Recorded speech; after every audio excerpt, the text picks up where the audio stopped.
Después de que mi abuelo millonario muriera y me dejara todo, mis padres, que me habían ignorado durante 30 años, me arrastraron a los tribunales para arrebatármelo todo. En el momento en que entré en esa sala, mi madre puso los ojos en blanco como si yo fuera una molestia, otra carga que nunca quiso. Pero el juez se quedó helado. Me miró fijamente como si acabara de ver un fantasma. «Espera, los cargos son contra ti», dijo, su voz atravesando la sala. Y en ese segundo, me di cuenta de algo casi trágico. Estaban a punto de ir a la guerra contra un hombre que ni siquiera se habían molestado en conocer. No tenían ni idea de en quién me había convertido ni de lo que era capaz. Y para cuando lo descubrieron, ya era demasiado tarde. Mi nombre es Troy Kalem WYN, y esta es la parte de mi vida que nunca pensé que diría en voz alta. Antes de compartir mi historia, quiero saber que estás aquí conmigo. Simplemente di escuchando en los comentarios o dime dónde estás. Me encanta saber hasta dónde llega mi historia. A veces, incluso la conexión más pequeña hace que una historia se sienta escuchada. Gracias. Y ahora, aquí está mi historia. Si mi voz te llega hoy, por favor, considera suscribirte. Ayuda más de lo que crees, especialmente para alguien que pasó la mayor parte de su vida sintiéndose ignorado. En el momento en que empujé las pesadas puertas de madera del Tribunal Superior de Denver, el aire se tensó a mi alrededor como una soga. Cada paso resonaba como si la propia sala contuviera la respiración. Mi madre, Nan, me vio primero. Puso los ojos en blanco con esa mezcla familiar de molestia y desprecio que había perfeccionado mucho antes de que yo aprendiera a hablar. Mi padre, Gregory, me miró con una sonrisa burlona que no era exactamente una sonrisa, más bien una diversión retorcida con ridículo, como si ya esperara que me pusiera en evidencia. Caminar hacia ellos se sentía menos como entrar en un tribunal y más como caminar directamente a un campo de batalla donde las personas que me apuntaban compartían mi sangre. Mantuve la mirada firme mientras me acercaba a la mesa de la defensa, fingiendo no notar cómo varias cabezas se giraban. Pero lo noté todo. La inhalación brusca, los murmullos que morían a media frase, el repentino cambio de postura en toda la sala. Cuando miré hacia el estrado, el juez Miller se había detenido a mitad de página, sus gafas deslizándose por el puente de su nariz mientras sus ojos se clavaban en mí. Por un momento, no habló. Luego, dejó sus papeles, lentamente, estudiando mi rostro como si intentara emparejarlo con un recuerdo que no esperaba confrontar hoy. «Usted es Troy Kalem WYN. ¿Usted es el acusado en este caso?», preguntó, su voz cargada con suficiente sorpresa como para causar una onda expansiva en la sala. El silencio que siguió fue sofocante. Incluso el aire acondicionado dejó de zumbar.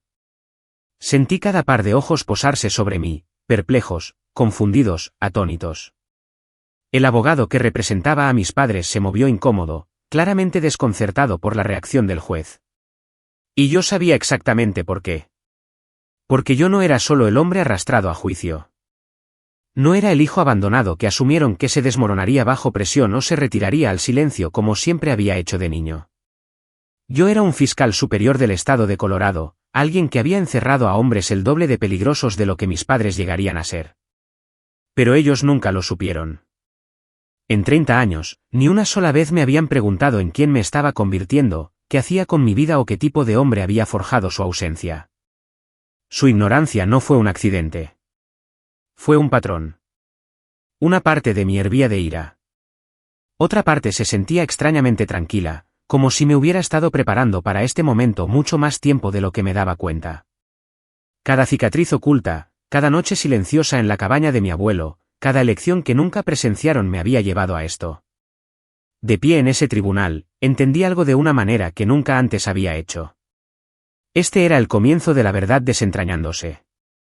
Su verdad. Mi verdad. La que habían pasado años fingiendo que no existía. Y mientras me sentaba, colocando mis manos deliberadamente sobre la mesa, me susurré a mí mismo, si quieren una guerra por el legado de mi abuelo, entonces están a punto de enfrentarse a la parte de mí que nunca se molestaron en conocer. Crecí en Aspen, Colorado, pero no de la forma en que la gente se lo imagina al oír el nombre.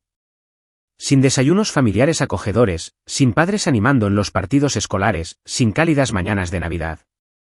Mi madre, Nan Dorren, provenía de una adinerada dinastía inmobiliaria, del tipo obsesionado con mantener su imagen impecable.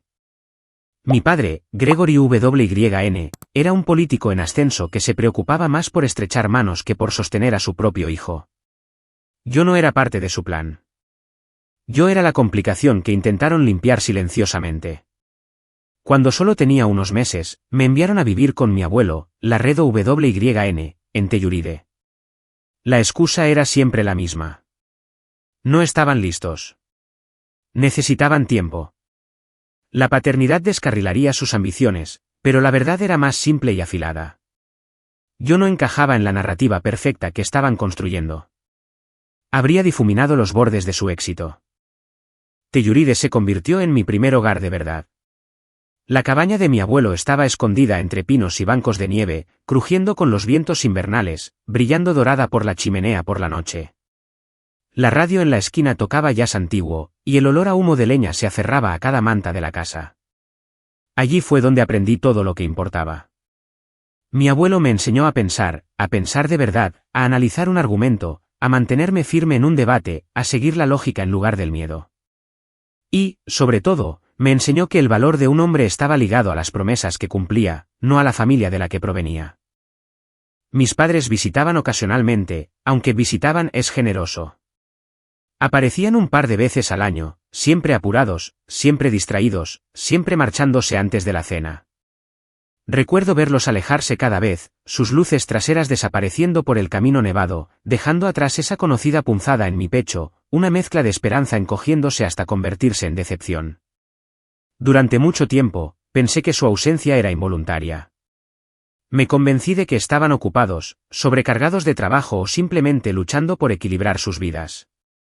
Me contaba historias para suavizar la verdad. Pero la verdad no se suavizó. La verdad me golpeó la noche que cumplí 15 años. Había bajado a por un vaso de agua cuando oí la voz de mi madre al teléfono. Su tono era agudo, impaciente, casi frío. Él es solo una herramienta, Greg, espetó. Tu padre envía el dinero cada mes por él. Si lo traemos de vuelta, perdemos eso. Dejé de respirar. Cada palabra cortaba más profundo que la anterior. Me di cuenta entonces de que mi presencia en sus vidas nunca había sido deseada. Mi existencia había sido una transacción. Nada más, nada menos. Me quedé allí en el pasillo oscuro, agarrando la barandilla, sintiendo como los cimientos de mi mundo se derrumbaban bajo mis pies. Pero algo más surgió en su lugar. Una verdad silenciosa, una claridad dolorosa. No me mantenían porque me amaran. Me mantenían porque mi abuelo me amaba lo suficiente por todos nosotros. Y mientras ese capítulo de mi vida se cerraba, uno nuevo comenzó dentro de mí. Una promesa silenciosa de que algún día me definiría a mí mismo sin ellos. A medida que avanzaba por los últimos años de la secundaria y entraba en la universidad, mi abuelo se convirtió en la única constante en mi vida.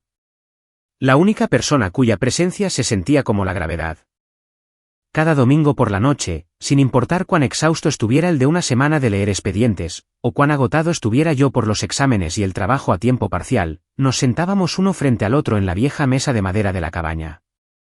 Siempre comenzaba de la misma manera, reclinándose ligeramente, con los dedos entrelazados, los ojos agudos y tranquilos. ¿Qué aprendiste sobre la gente esta semana?, preguntaba. No qué aprendí en la escuela. No qué notas saqué. Sino que entendí sobre la naturaleza humana. Sus preguntas tallaron los cimientos que un día me llevarían a convertirme en fiscal. No me crió con reglas. Me crió con principios. Todo cambió el año que cumplí 17. Era invierno, amargo y ruidoso fuera de la cabaña, cuando mi abuelo se desplomó en la cocina. El derrame fue leve, pero el miedo no lo fue. Falté semanas a la escuela para cuidarlo, ayudándolo a caminar, preparándole las comidas, leyéndole cuando los dolores de cabeza eran demasiado intensos. Mis padres vivían a menos de 3 horas de distancia en ese momento, pero ni una sola vez aparecieron para verlo. Ni una llamada, ni un mensaje. Intenté convencerme de que no sabían lo grave que era, pero incluso a los 17, mentiras como esa no sobrevivían mucho tiempo. Cuando fui aceptado en la Universidad de Chicago para estudiar Derecho, él lo celebró más que yo. Todavía puedo oírlo diciéndome, eres el único en esta familia que entiende lo que significa el honor. Lo dijo suavemente, no como un elogio, sino como una verdad que había llevado durante años. Le creí porque se ganó mi confianza de la misma manera que se ganaba todo lo demás, de formas silenciosas y consistentes. Durante las vacaciones de invierno de mi segundo año, volví a casa a Telluride esperando el habitual té caliente junto a la chimenea, a mi abuelo preguntándome por mis clases, quizás un largo paseo por la nieve. En cambio, lo encontré sentado en la mesa del comedor con su abogado. Había papeles esparcidos, y su expresión era más pesada de lo que nunca la había visto. Me hizo un gesto para que me acercara, su mano temblando ligeramente, y me dijo que quería que fuera testigo de un cambio que estaba haciendo. Revisó su testamento ese día. Cada propiedad, cada inversión, cada dólar que había ahorrado durante décadas en el estrado, me lo dejó todo a mí. Cuando le pregunté por qué, no dudó. Porque has estado presente en mi vida más que todos ellos juntos. Sin ira, sin amargura, solo un hecho entregado con la misma calma que usaba cuando me enseñaba derecho. No tardaron mucho mis padres en enterarse.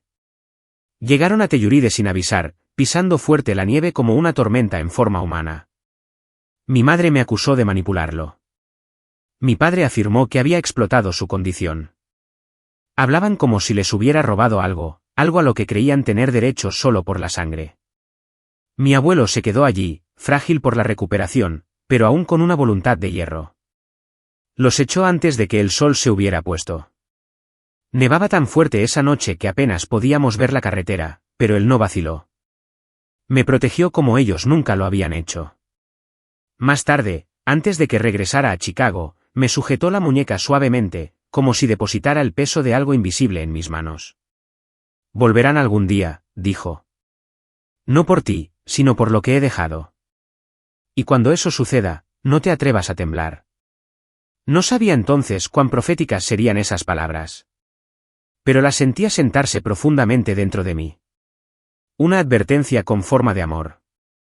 Estaba en la oficina del fiscal del distrito de Denver, enterrado en un caso de fraude financiero, cuando mi teléfono vibró con una llamada que congeló el mundo a mi alrededor.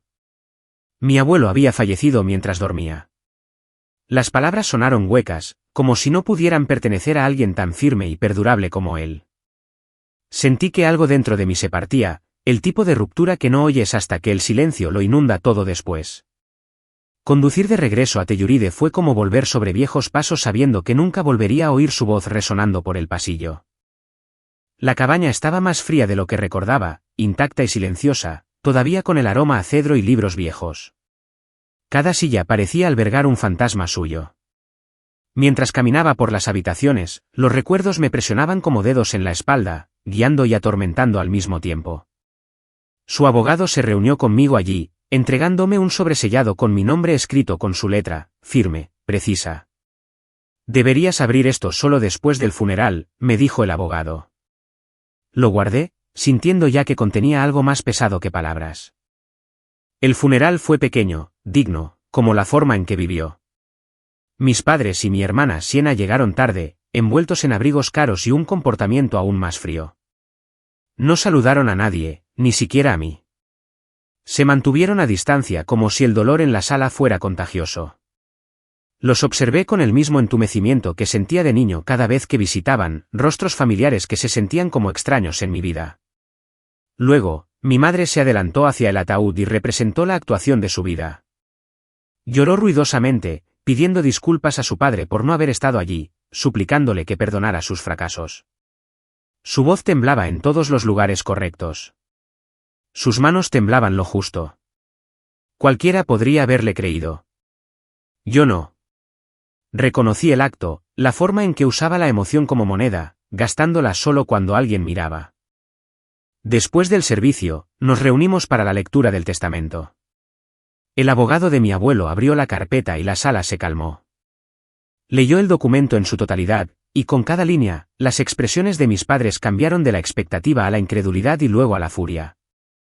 Cada activo, cada propiedad, cada dólar, más de 10 millones en total, me había sido dejado a mí.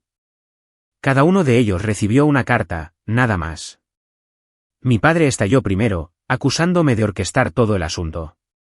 Mi hermana murmuró que no merecía el apellido WYN, como si fuera una corona que había robado. Me mantuve en silencio, controlando mi respiración, sabiendo que la ira solo alimentaría la suya. Abrí mi carta al final. Dentro, mi abuelo había escrito verdades que nunca compartió en voz alta. Sabía que a ellos les importaba más su dinero que su vida. Sabía que vendrían a por mí. Y me dijo que no lo temiera porque había pasado años grabando conversaciones, guardando documentos, conservando pruebas, la demostración de sus intenciones por si alguna vez llegaba el día. 2 días después, apenas 48 horas después de enterrarlo, contrataron a un abogado y presentaron una demanda en mi contra. Alegaron que había manipulado a un anciano, que me había aprovechado de su salud en declive, que el testamento era producto de la coacción. Me entregaron los papeles en la cabaña, todavía impregnada del olor a flores de su funeral. De pie en la puerta, sosteniendo la demanda en mis manos, sentí que mi dolor se transformaba en algo más agudo. No odio, no venganza, solo claridad. Mi abuelo me había advertido que este día llegaría. Y ahora que estaba aquí, entendí el peso de lo que quiso decir cuando me dijo que no temblara. Esto no era solo sobre una herencia. Era sobre la verdad, el legado y cada momento silencioso que él y yo habíamos vivido mientras el resto de ellos miraba hacia otro lado. Y mientras doblaba los papeles y los colocaba sobre la mesa, sentí el primer cambio dentro de mí. El comienzo de una batalla que nunca pedí, pero que finalmente estaba listo para enfrentar. La demanda se extendió por todo Colorado más rápido de lo que pude procesarlo. En 48 horas, mi nombre estaba en todos los sitios de noticias locales. El nieto que heredó silenciosamente el imperio WYN. El heredero misterioso, el fiscal ahora bajo fuego. Los reporteros pululaban fuera de mi apartamento y de la oficina del fiscal, cámaras destellando, voces alzándose en un frenesí cada vez que salía por una puerta. Había pasado toda mi vida evitando el centro de atención, construyendo cuidadosamente una carrera basada en la precisión y el silencio. Y ahora me estaban arrastrando a una narrativa escrita por personas que ni siquiera me habían mirado a los ojos. La citación llegó a mi escritorio en la oficina del fiscal, acompañada de un aviso formal que me requería testificar en la demanda civil presentada por mis propios padres. Eso solo ya debería haber sido surrealista, pero el verdadero shock fue como la atención me hizo sentir expuesto, vulnerable, como si mi infancia estuviera siendo desvelada para que el mundo la inspeccionara. No tenía miedo del tribunal. Había vivido en tribunales durante años. Tenía miedo de ser forzado a la misma arena que mis padres, forzado a sus juegos de apariencias y manipulación, forzado a su versión de la verdad. Se me ordenó entregar cualquier documento relacionado con el testamento revisado de mi abuelo. Pasé noches sacando viejos archivos de cajas de almacenamiento, leyendo papeles que no había tocado en años. Cada página me recordaba momentos que no estaba listo para revivir. La presión no solo venía de la demanda. Venía de dentro de las paredes del lugar donde me había labrado un nombre. Un fiscal superior me llamó a su oficina, con la voz baja e inquieta. Dijo que, debido a que estaba bajo investigación en una disputa civil, necesitaban evitar conflictos de interés. Con efecto inmediato, me pusieron en licencia sin sueldo durante 2 semanas. La palabra me dolió, no por el dinero, sino por lo que simbolizaba, sospecha, distancia, una grieta en los cimientos que había pasado años construyendo. No sabía a dónde más ir. Así que conduje directamente a la oficina de Callahan. Ella había sido alumna de mi abuelo, una de las pocas personas que lo respetaba, no solo como juez, sino como un hombre que vivía según los principios que enseñaba. Escuchó todo en silencio, su rostro inexpresivo, luego se reclinó en su silla y dijo, él no dejó nada al azar. No estás solo en esto. Ni ahora, ni nunca. Sus palabras me anclaron, pero la tormenta solo se hizo más fuerte. Cuando el tribunal anunció el juez asignado al caso, se convirtió en una controversia instantánea. El juez Miller, exsecretario de mi abuelo, fue nombrado para presidir la demanda. Mis padres estallaron a través de su abogado, argumentando que sería parcial a mi favor. Mientras tanto, el público masticaba la historia como si fuera su último entretenimiento. Su equipo legal intensificó las cosas acusándome de llevar a mi abuelo a un hospital secreto para influir en su salud mental. Presentaron facturas de hospital afirmando que había manipulado su atención médica para debilitarlo mentalmente. Por un momento, incluso a mí se me revolvió el estómago. Luego, Callahan solicitó los registros completos y la verdad emergió. La instalación no era una institución secreta.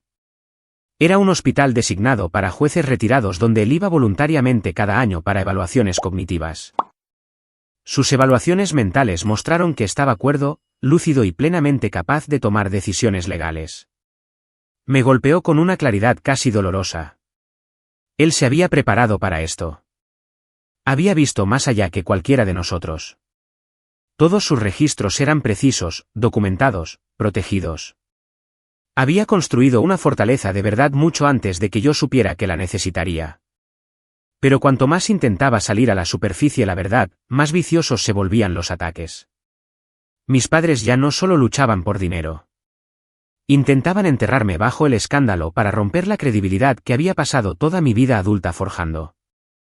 Y mientras miraba el ruido que me rodeaba, artículos, acusaciones, mentiras, me di cuenta de que la batalla había cambiado. Esto ya no era sobre una herencia. Era sobre defender la reputación de la única persona que alguna vez estuvo ahí para mí. Y era sobre demostrar que no era en absoluto como las personas que intentaban destruirme.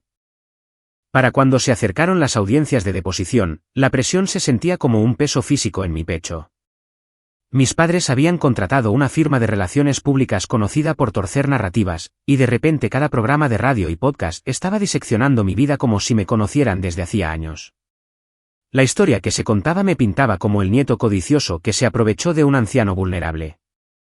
Nadie se molestó en preguntar por qué las personas que me acusaban apenas lo habían visitado en 20 años. Para defenderme, comencé a hablar suavemente sobre los últimos años de la vida de mi abuelo. Hablé de su independencia, de cómo todavía manejaba su cartera de inversiones, de cómo leía jurisprudencia cada noche como si fuera una escritura sagrada, de cómo su memoria seguía siendo más aguda que la mía. Nunca había sido la víctima confundida y manipulada que retrataban.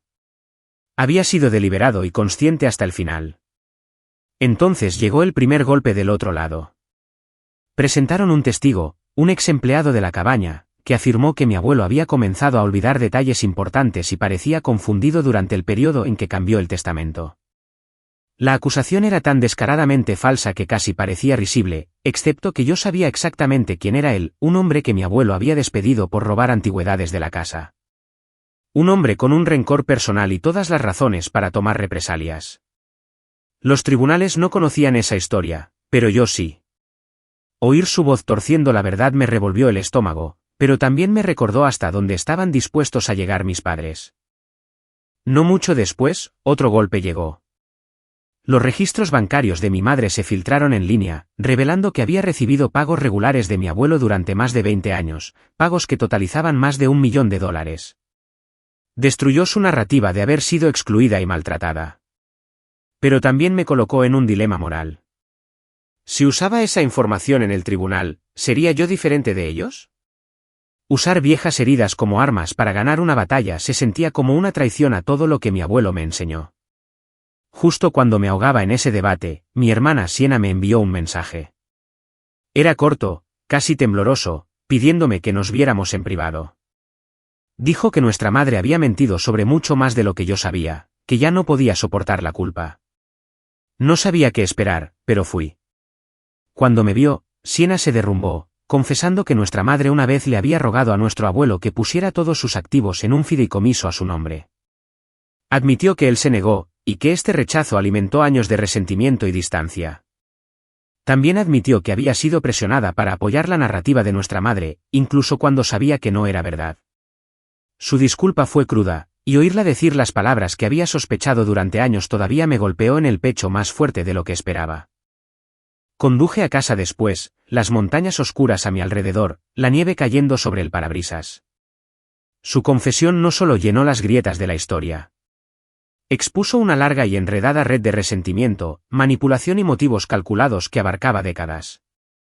Mi familia no se había simplemente distanciado de mi abuelo. Habían orquestado una narrativa en su contra, construida sobre mentiras y autopreservación. Esto nunca fue solo una pelea por dinero. Esto era el desmoronamiento de años de engaño. Y yo finalmente estaba en el centro de todo, mirando la verdad que habían pasado toda una vida tratando de enterrar. La mañana de la audiencia final llegó con un frío que se me metió hasta los huesos. Al salir del coche, un muro de reporteros se abalanzó sobre mí. Gritos superpuestos, micrófonos empujados hacia adelante. Flashes de cámaras estallando como disparos. Sentí el impulso familiar de retirarme. Pero me obligué a respirar de manera constante y controlada, repitiendo las palabras de mi abuelo en mi mente. La verdad no necesita gritar. Solo necesita mantenerse firme. Y así caminé a través del caos como si me moviera dentro de un túnel silencioso que solo yo podía oír.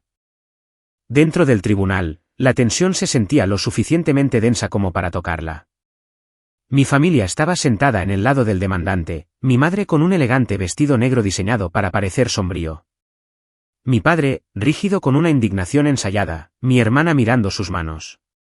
Su abogado, Richardson, irradiaba confianza. Tomé mi asiento junto a Callahan, quien susurró una vez: ¿recuerdas quién te enseñó a luchar? Asentí. Richardson comenzó los procedimientos con la misma narrativa que habían estado construyendo durante semanas, insistiendo en que me había aprovechado de la vulnerabilidad de mi abuelo, aislándolo para obligarlo a reescribir su testamento. Repasó cada acusación con la fluidez de alguien que lo había hecho cientos de veces. Mientras hablaba, mi madre ofreció una actuación digna de un premio. Lloró suavemente, con la voz quebrada, mientras le decía al juez que su padre la había apartado, que él había estado confundido y tristemente manipulado por Troy. Cada gesto estaba calculado, y verla era como ver a una extraña usando su cara. Callahan se levantó con calma cuando fue su turno. En lugar de atacar, presentó hechos con precisión clínica.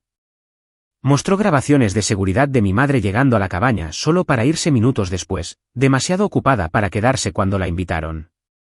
Reprodujo grabaciones de audio de conversaciones donde mi madre desestimaba los intentos de mi abuelo por contactarla.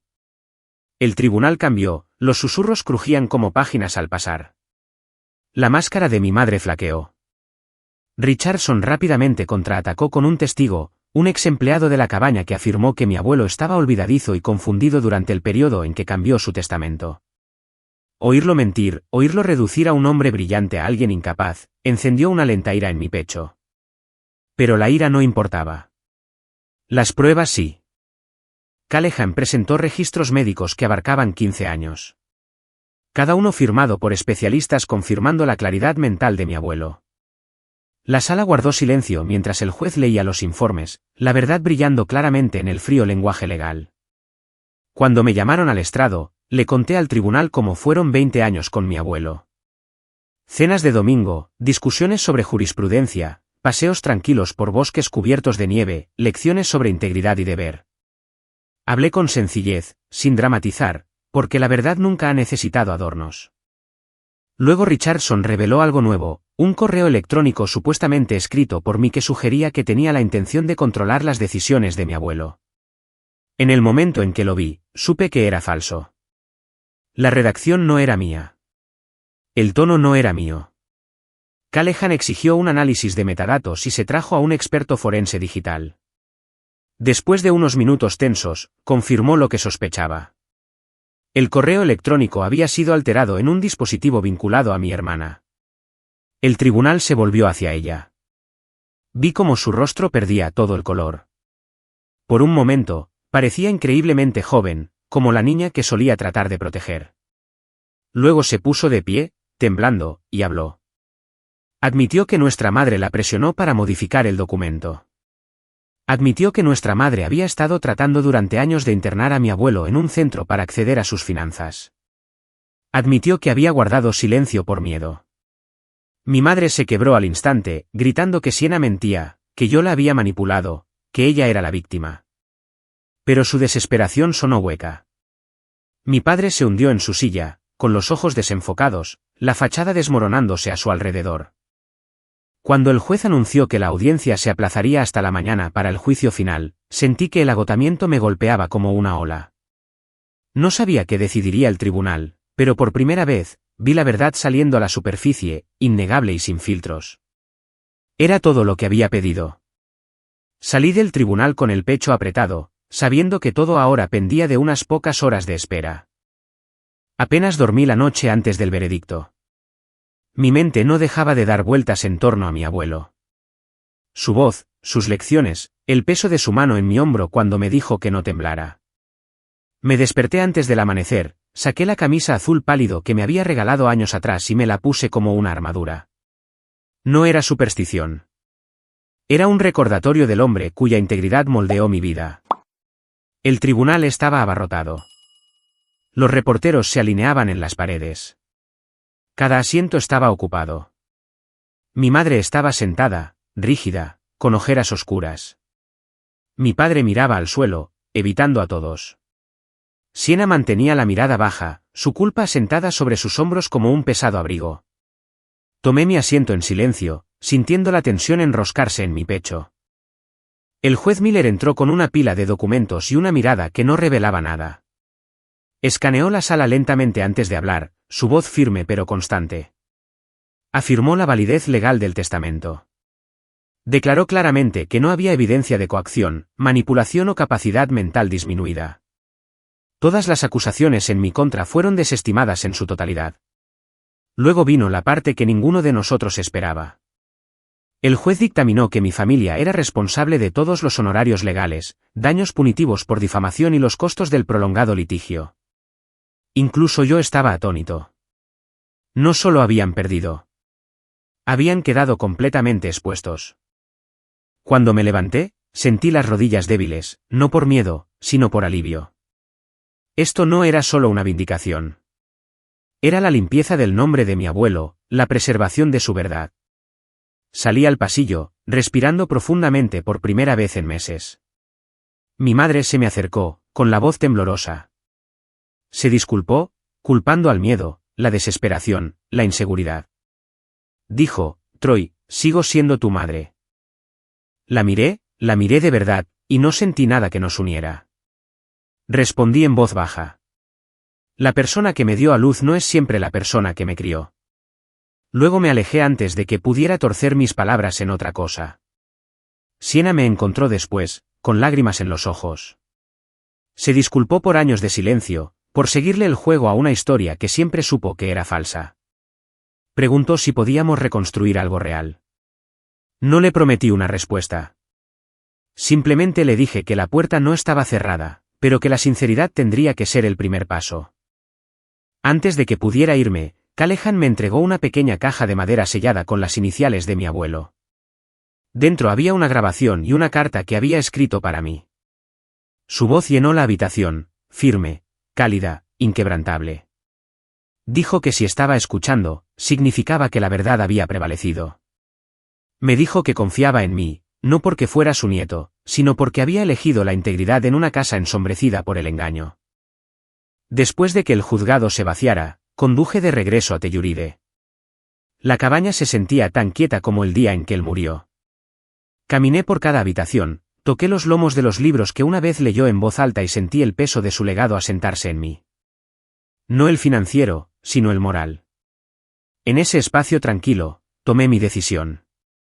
Acepté la nominación para el puesto de juez federal que había rechazado antes de que todo esto comenzara. No por orgullo, sino por propósito. Mi abuelo había pasado su vida forjando la justicia.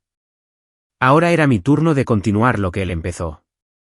De pie en la puerta, mirando hacia las montañas cubiertas de nieve que una vez me señaló cuando era niño, susurré al aire frío. Cumplí mi promesa, abuelo. Cuando salí de la cabaña esa noche, el cielo ya se había rendido. Esta noche, un índigo profundo se extendía infinitamente sobre las montañas. La nieve caía en lentas espirales, capturando la tenue luz del porche, de la misma manera que los recuerdos se enganchan en los bordes de tu mente, silenciosa e insistentemente, negándose a ser olvidados. Me quedé allí con las manos metidas en los bolsillos del abrigo, respirando un aire tan frío que dolía, pero de una manera que me hizo sentir despierto por primera vez en años.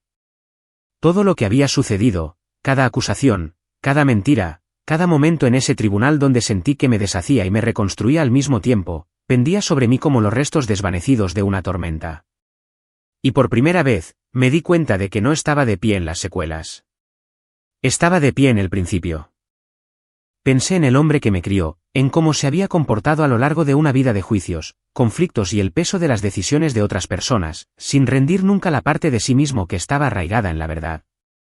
Había pasado años pensando que necesitaba estar a su altura. Pero en algún momento del camino, entendí que eso no era lo que él quería. No me crió para ser su eco. Me crió para ser alguien capaz de enfrentar el mundo sin perderse a sí mismo. Y de pie en ese porche, escuchando el viento pasar sobre los pinos, me di cuenta de que había hecho exactamente eso. Lo que más me impactó no fue ganar el caso, ni la herencia, ni siquiera el respeto por el que había luchado tanto para preservar. Fue la comprensión silenciosa de que, a pesar de todo lo que mi familia intentó hacer para fracturar mi identidad, había construido una vida que no estaba definida por ellos. Mi valor no estaba ligado a su aprobación. Mi fuerza no nació de su ausencia. Vino de los momentos en que mi abuelo me eligió, no porque tuviera que hacerlo, sino porque el amor, cuando es real, es una elección que se hace una y otra vez. La gente siempre habla de cerrar ciclos, como si fuera una puerta que cierras con llave detrás de ti. Pero no es así como se sintió esto. Se sintió como coser algo roto. Se sintió como respirar profundamente después de años de contener la respiración. Sabía que las heridas permanecerían, que partes de mí siempre dolerían cuando pensara en el niño que había sido, el que esperaba junto a las ventanas esperando ver unos faros que nunca llegaron. Pero también sabía que ya no era ese niño. Había entrado en un tribunal listo para defender el legado de mi abuelo. Y de alguna manera, en el proceso, reclamé el mío. Aceptar el puesto de juez no se trataba de poder o logros. Se trataba de honrar los valores que me formaron. Se trataba de adentrarme en la vida que había estado construyendo pieza por pieza desde la primera noche en que mi abuelo me preguntó qué había aprendido sobre la gente. Se trataba de reconocer que la historia de mi familia no terminaba con la traición. Terminaba con la verdad. Y a partir de esa verdad, estaba eligiendo construir algo nuevo.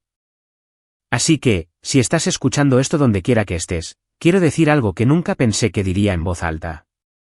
Gracias. Gracias por sentarte conmigo a través de esta historia, por dejar que mi voz llene tu espacio, por elegir escuchar algo que una vez fue demasiado pesado para mí para llevarlo solo. Historias como la mía no son fáciles de contar. Están cosidas con dolor y miedo y el tipo de vulnerabilidad que la mayoría de nosotros trata de evitar. Pero a veces decir la verdad en voz alta es la única manera de recuperar las partes de ti mismo que no te diste cuenta de que habías perdido. Antes de que te vayas, si mi historia ha significado algo para ti, si te ha recordado tu propia fuerza o tu propia supervivencia o la silenciosa resiliencia que has tenido que construir en la oscuridad, espero que consideres mantenerte conectado. Toca suscribirte, deja un comentario, comparte tu propia historia si te sientes listo. No porque los números importen, sino porque la conexión sí importa. Porque en algún lugar hay alguien que necesita oír que no está solo. Que la familia no tiene que definirse por la sangre, y que los capítulos más difíciles de nuestras vidas no tienen que ser los que nos definan. Soy Troy Kalem WYN y esta fue la verdad que pasé toda una vida aprendiendo a contar. Y donde quiera que estés, lo que sea que hayas vivido, espero que encuentres la fuerza para contar tu historia también. Porque a veces, contarla es el primer paso para convertirte en quien estabas destinado a ser.